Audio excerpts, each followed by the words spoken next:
this, like that, like this, like that, like this, like that.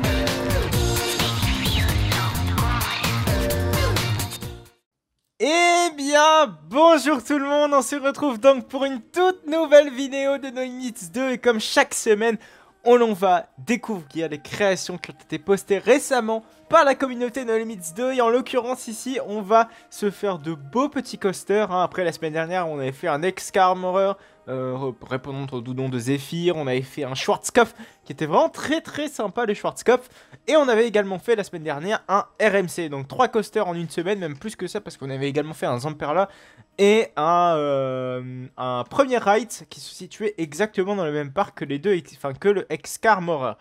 Mais aujourd'hui, on va faire en premier lieu un magnifique Hyper Coaster BM qui s'apparente très franchement à des trains de Shambhala. Enfin, d'ailleurs, c'est même le même ride system que Shambhala et celui de Carowinds. Je sais plus comment il s'appelle, je crois qu'il y a un chiffre à la fin, enfin bref, vous direz sans doute mieux que moi. Donc, nous sommes ici sur un BM avec et visiblement une inspiration également quand même chambalesque dans la thématisation, mais je pense que ça s'arrête clairement là, parce que Shambhala a quand même une thématique beaucoup plus imaginaire, vous savez, on n'est pas du tout dans le réel, dans le concret. Quoique c'est plus tibétain, si quand même, c'est plus tibétain la théma de Shambhala. Et sur vraiment des tout petits pays très isolés asiatiques, du continent asiatique. Là on est vraiment sur quelque chose d'une thémachine beaucoup plus classique, ça me fait vraiment penser à ce qu'avait fait L20 pour le contest je crois que c'était Manchu, je ne sais plus trop quoi. C'était le contest de l'épisode 100 de No Limits 2 que j'avais organisé pour retraquer un wooden coaster. Alors visiblement, il nous a offert quand même un magnifique splashdown. Par contre, j'ai l'impression de voir un petit défaut. Absolument pas, il n'y a absolument aucun défaut. Qu'est-ce qui est une mauvaise langue chez Jean-Luc, je vous jure.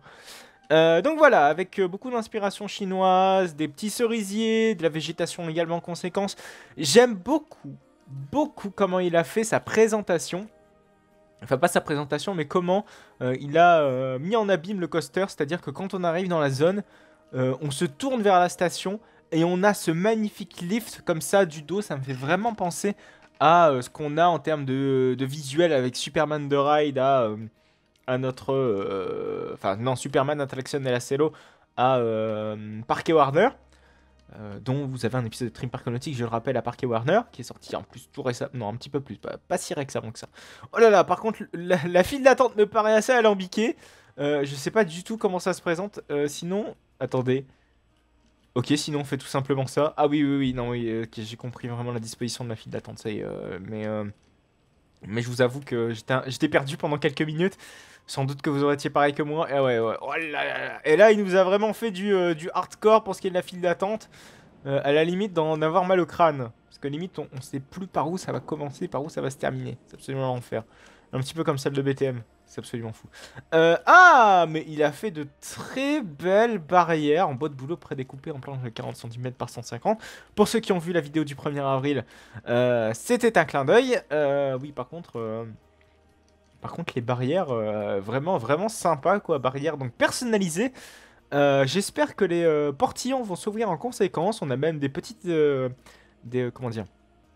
Ah, c'est quoi déjà ça? Des ventilateurs, comme on pourrait retrouver dans beaucoup de parcs. Là où il fait bien chaud, hein, notamment aux États-Unis. Je pense à Orlando. Il y en a également en Espagne. Ça me fait penser vraiment à Dragon Khan, comme ça. Mais ouais, c'est vraiment très axé sur le vent, j'ai l'impression, quand on regarde un petit peu les fresques muraux. On est vraiment dans cet esprit, voilà, très venteux et très aérien. Je pense que le coaster, il est vraiment conçu pour ça. La théma, elle est vraiment plutôt sympa, honnêtement. Quand j'ai vu les screenshots de ce coaster, j'étais en mode... Bon allez, je vais lui laisser ses chances. Mais finalement, je suis plutôt assez conquis par la disposition de l'attraction et également toute la storyline. Enfin, pas la storyline, mais plutôt l'environnement thématique qu'a donné le créateur à cette attraction. Donc, on entame un lift qui va sans doute nous emmener vers la drop. J'en ai presque aucun doute parce que c'est généralement le cas.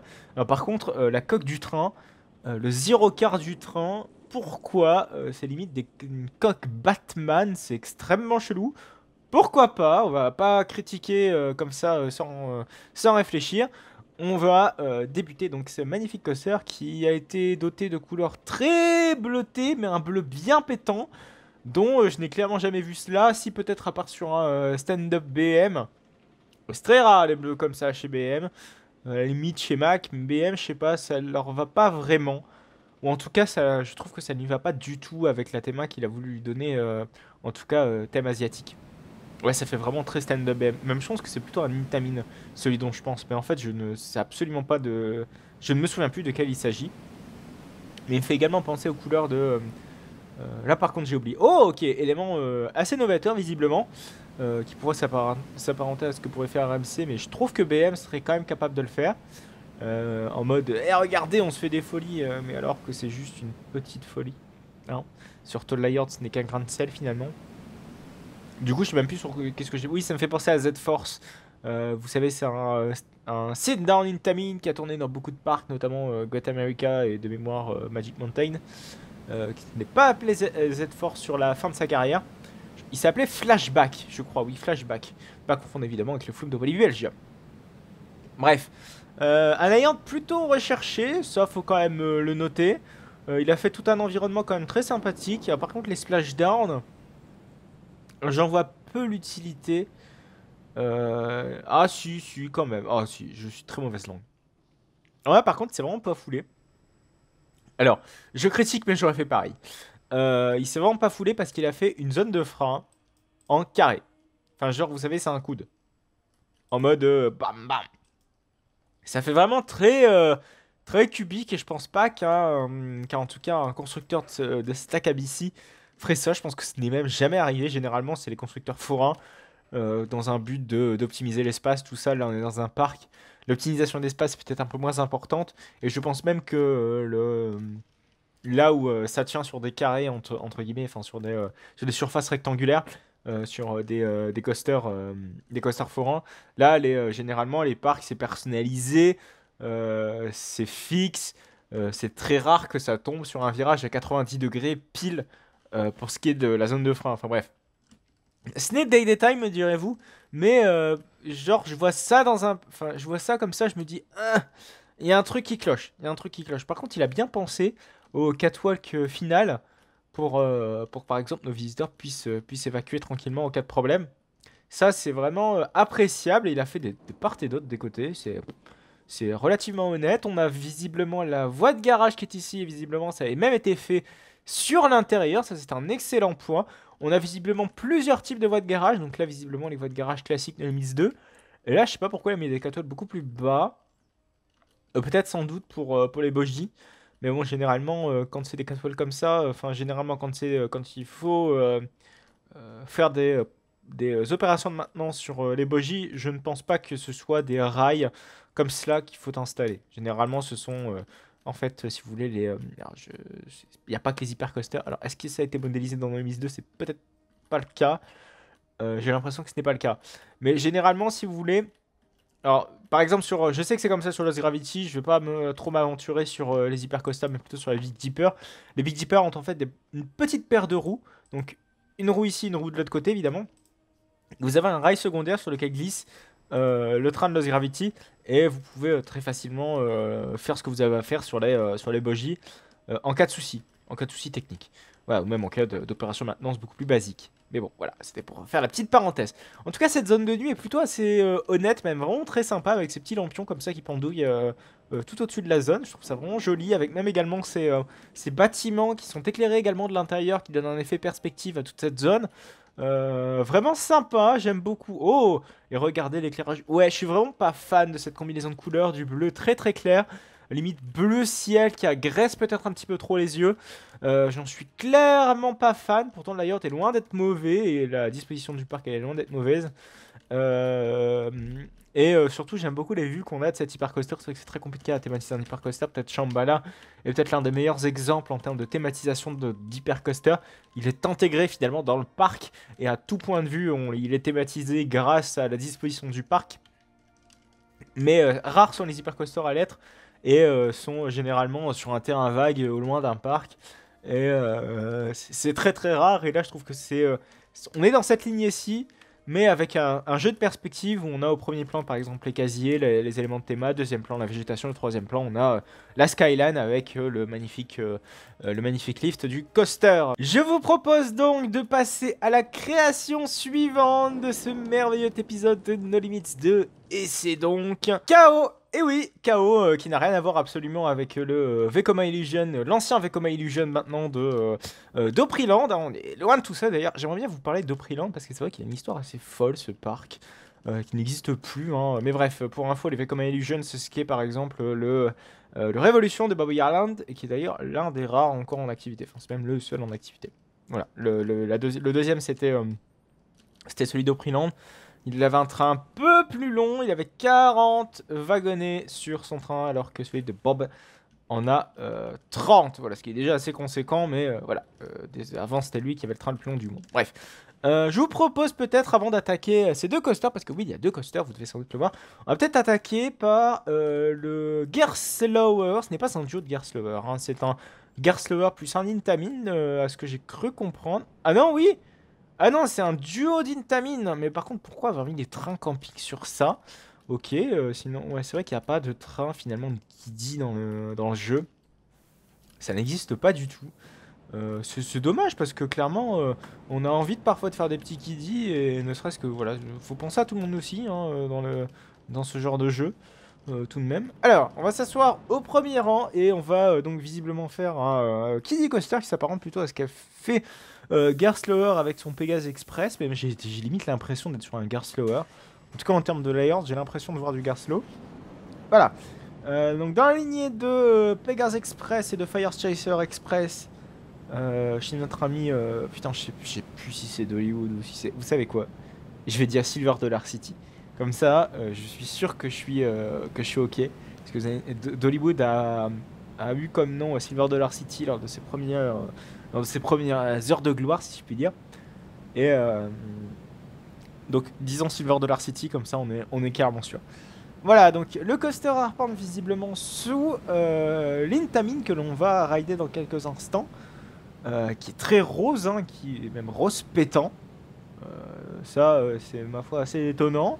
Je trouve que la combinaison de couleurs est... En fait, la combinaison de couleurs, elle fonctionne. Elle fonctionne, mais sur un parc qui n'a pas envie d'y mettre de la vraie théma. Parce que clairement, vous voulez intégrer ça dans une zone thématique, un minimum travaillé, ce n'est pas possible. Les couleurs vont très bien ensemble, mais pas dans un univers grandement thématisé. Finalement, je vois très facilement un parc comme Parc Saint-Paul de faire ça, quoi. Même si, non, je pense que Parc Saint-Paul n'a absolument pas de budget pour faire ça. Peut-être un Six Flags, why not? En mode, parce que, et encore, ça c'est du Six Flags de luxe, hein, parce que faire une aussi belle palette de couleurs, on va dire que c'est très très rare chez Six Flags. Hein. Donc, généralement les parcs comme ça n'y font vraiment pas attention à la palette de couleurs, ou vraiment, c'est pas leur premier de leurs soucis, on va dire. Alors, on va aller faire donc cette Intamin qui possède un lift vertical. Il en existe en Ezinta avec des lifts verticales. Il y en a un, je crois, de mémoire en Russie. Je crois que Stormrunner c'est comme ça. Bref, je suis peut-être en train de raconter mais absolument plein de conneries. Je crois qu'Hershey Park possède un lift vertical.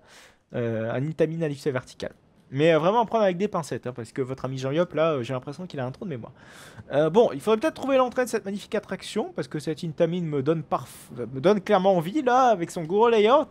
Par contre, des trains de 3 petits wagonnets, à part sur Redford, je n'ai quand même pas beaucoup vu. Même si Intamin est très avare, comment dire, sur la longueur des trains chez les Blitz Coaster, là, ça me paraît très court. Alors peut-être que vous allez me dire, encore une fois, vous allez me contredire en me disant qu'à Hershey Park, ce n'est pas le cas. Ou en tout cas, là où les classiques Intamin à lift vertical ont leur place. Mais bref, on va aller donc le rider, ce magnifique KO. Et pour éviter peut-être le chaos de se faire toute la file, on va, hop, squeezer. Comme ça, c'est fait. Et les escaliers sont plutôt bien faits, je tiens à le souligner. On voit que c'est du personnalisé. Oh, des casiers, c'est magnifique. Des casiers, des casiers, des casiers. Ah, par contre, oui, le premier rang est ici. Par contre, c'est très intelligent. C'est très intelligent d'avoir mis les casiers ici parce que vous voyez que les visiteurs entrent par ici. Alors, ça aurait été mieux peut-être que l'escalier soit légèrement plus à gauche. Légèrement plus à gauche. Parce que nos visiteurs, si vous voulez, quand ils rentrent, pour aller en station, vous voyez, ils voient les casiers en premier. Moi d'ailleurs j'ai vu les casiers en premier, j'ai pas vu tout de suite les portes d'embarquement. Donc ça c'est intéressant et c'est bien pensé. C'est même toujours intéressant. Voilà, parce que faut vraiment aussi que ça tilte, faut que ça facilite également les opérations d'un coaster. C'est vraiment très très important. Mais parfois on n'y pense pas, hein, c'est des détails vraiment tout cons, mais qui peuvent faciliter grandement les opérations d'un coaster ou pas forcément que les opérations, hein, plein de petites choses qui sont appréciables. Voilà. On est donc parti. Puis par exemple, on fait moins de chemin évidemment, on s'amuse pas à faire des allers-retours pour aller mettre son sac dans le casier accessoirement. Voilà, on est direct ici, on n'a pas besoin de faire des allées-venues sur la station. Voilà, donc on embarque sur ce lift vertical dont je ne retrouverai visiblement absolument pas le nom des coasters en question qui ont de lift vertical Intamin, mais je crois qu'ils sont quasiment tous orange. Enfin, j'ai un coaster orange en tête, mais voilà, malheureusement on ne le saura pas. Donc c'est parti, donc visiblement le layout me fait vraiment très penser à ce qu'a Fury à Bobby Island dans ses éléments très amples. Bon, évidemment notre ami Fury à Bob n'a pas de... Enfin si, il a un layout retour arrière si vous voulez, enfin out and back. C'est un shuttle plutôt, voilà, soyons... appelons César... César d'ailleurs, mais j'allais dire rendre tout à César ce qui est à César, mais cette expression n'est absolument pas dans son contexte. Voilà, bon, je pense que vous m'avez compris. On n'a pas de partie shuttle sur ce coaster et il m'a l'air quand même vachement long pour un coaster comme ça. Ah ouais, oui. Mais il est clairement vachement long. Alors, petite correction concernant Stormrunner à Hershey Park, en effet, ce n'est pas un Intamin avec un lift vertical. Donc j'ai raconté une grosse connerie, parce que oui, je suis en train de vérifier en même temps pour savoir si je ne fais pas de conneries, et la preuve que c'est entièrement le cas. Par contre, du coup, ce que je suis sûr, c'est qu'il y a un Intamin qui possède un lift vertical. Peut-être que je vais le retrouver. Bon, malheureusement pour vous et malheureusement pour moi, je n'ai absolument pas retrouvé le nom de ce coaster. Pourtant, j'ai bien recherché sur RCDB. Alors, peut-être que malheureusement, j'ai pas cherché assez longtemps. Pourtant, ce n'est clairement pas le cas. Enfin, j'ai vraiment bien cherché. Du coup, je vous invite dans les commentaires, si vous avez le nom de ce coaster, à me l'indiquer dans les commentaires. Ce serait vraiment très sympa. Bon, pour revenir un petit peu sur la création, on a deux énormes plats, enfin on a un énorme plat de spaghettis et deux énormes coasters dans ce plat de spaghettis. Très clairement c'est une excellente idée, mais à voir si niveau théma c'est peut-être un peu trop impossible d'intégrer quelque chose de la sorte. Après je vois très bien ça dans un parc Six Flags. Vous voyez clairement pas ça dans d'autres parcs même un peu plus soignés. Vous voyez, c'est un budget trop conséquent pour intégrer deux coasters. Mais après c'est ça qui est intéressant dans le Miss 2. C'est d'essayer des choses, peut-être qu'un parc ne pourrait tout simplement pas s'acheter. Et pourquoi pas donner des idées, donner des petits tricks, vous savez, donner des petites idées à droite et à gauche. C'est ça qui est merveilleux dans ce logiciel, c'est qu'on peut vraiment tout faire en termes de layout, parce que le logiciel le permet, hein, de faire des rayons de courbure globalement très précis. Ça c'est appréciable et ça permet clairement de pouvoir faire des créations aussi fabuleuses parfois que celle-ci, hein, parce que honnêtement je pense que le layout de ce truc là ça doit envoyer du steak, hein. Ça va clairement envoyer du steak et j'aurais bien aimé pouvoir le tester, mais je me fais pas d'illusions concernant un potentiel achat d'un parc concernant ce type de coaster. Je sais que les Blitz coasters sont un type de coaster très prisé en ce moment de la part des parcs, hein. C'est vraiment depuis Taron où ça s'est vraiment démocratisé à la limite.